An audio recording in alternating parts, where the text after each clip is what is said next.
What's up, everybody? Welcome to Moto. Today we're going to do the slave clutch cylinder. We're going to use the rebuild kit to change out all the rubber components as well as the spring on the inside. Then we're going to rebleed it and hopefully it will work better than before.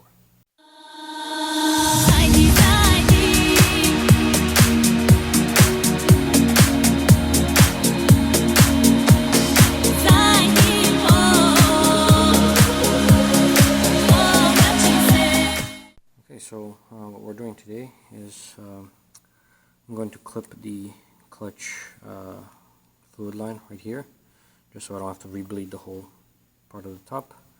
Undo this banjo bolt, drain it, then we're going to undo these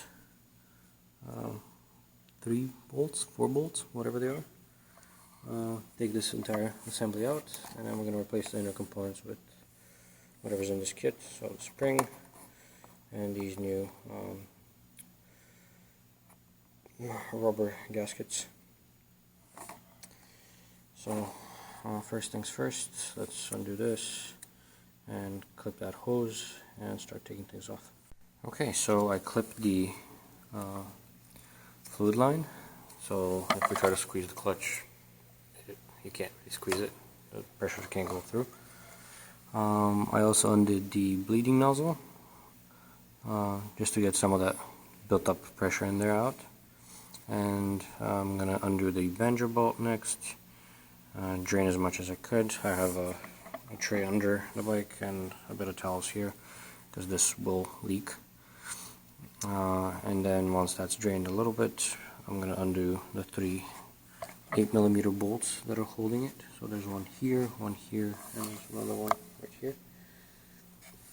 And then take out the whole assembly, clean it out, replace the components inside, put it back in, tighten everything, and start bleeding. So, okay, banjo bolt is out, the hose is drained, or this bit of it is drained. We don't see any more fluid coming out of there. So now I'm going to loosen up the 3 bolts, take out the entire assembly. Okay, so cylinder is out. First thing to note is the amount of dirt that's in there, and that's like some solid stuff. So that needs to be wiped out. The other thing, taking out the slave cylinder itself, not too bad on the outside, but then on the inside we see that same residue kind of all around. And then inside it's, I don't know if you guys can see this, but it's absolutely disgusting. And then the piston itself, same thing, just gunk everywhere, and this disgusting residue. I'm going to clean all this up, put the new components in, and put it all back in there. And hopefully that should resolve my weird clutch issues. I mean, this, I had to like force it out, so I bet you that cylinder wasn't even moving properly in there. So, either way, clean up. Okay, this area is all cleaned up. The cylinder, much cleaner than before. The piston, as clean as it will get. There is some rust on it, but that will have to do. I'm going to put in the new oil seals in here and then around here. Put in the new spring, pop it back into this guy, and then put the whole thing back in and start bleeding it. Alright, new seals are on, new spring is on. It's slightly bit stiffer than the old one.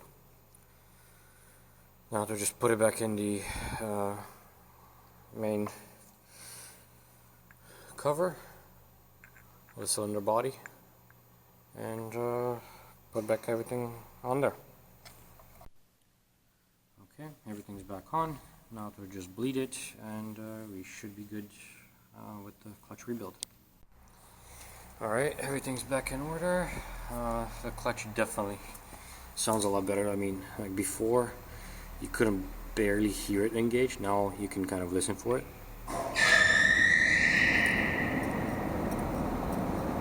I don't know if you guys can hear it, all the background noise, but you do hear the cylinder actuating in there, or the piston rather. The other good thing is that, well, it actually works a lot better. So if we were to start the bike,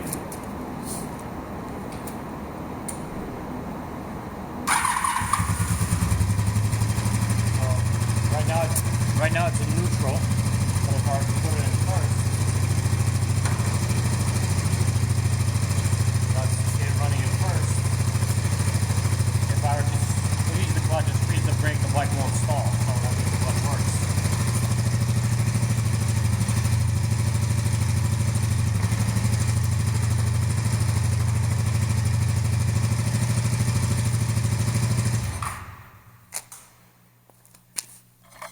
Okay, so definitely in a lot better condition. I just got to bring back the cover that fits on here, cover that back up, and move on to the next thing. Alright guys, that was it for this episode. We got the clutch slave cylinder rebuilt. Clutch works a lot better. Next, we're going to do the throttle cable replacement. As some of you may know, I ended up ripping it, so we need to replace that.